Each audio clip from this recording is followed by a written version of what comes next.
Bad systems and bad leaders are directly downstream from bad ideas.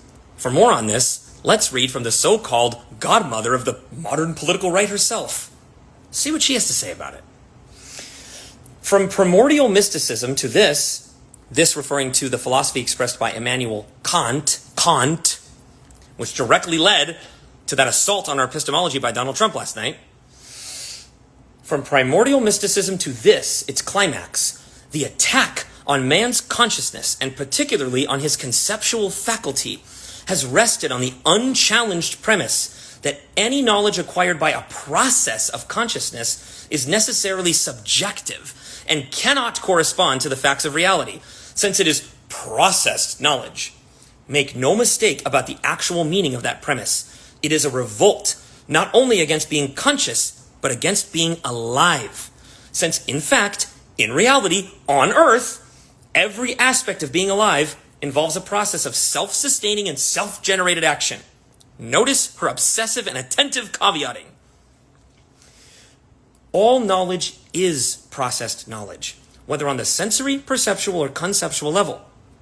An unprocessed knowledge would be a knowledge acquired without means of cognition. Consciousness is not a passive state, but an active process. And more, the satisfaction of every need of a living organism requires an active processing by that organism, be it the need of air, of food, or of knowledge.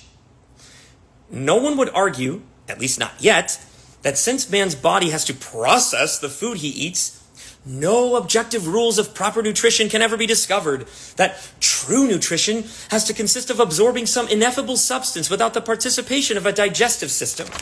But since man is incapable of true feeding, nutrition is a subjective matter open to his whim, and it is merely a social convention that forbids him to eat poisonous mushrooms.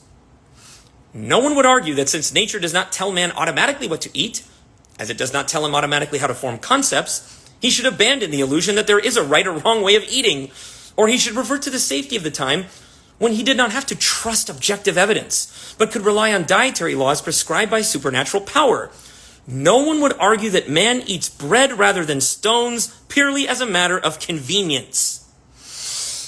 It is time that we grant to our consciousness the same cognitive respect, and I would add compassion, that we grant to our bodies. In other words, the same objectivity.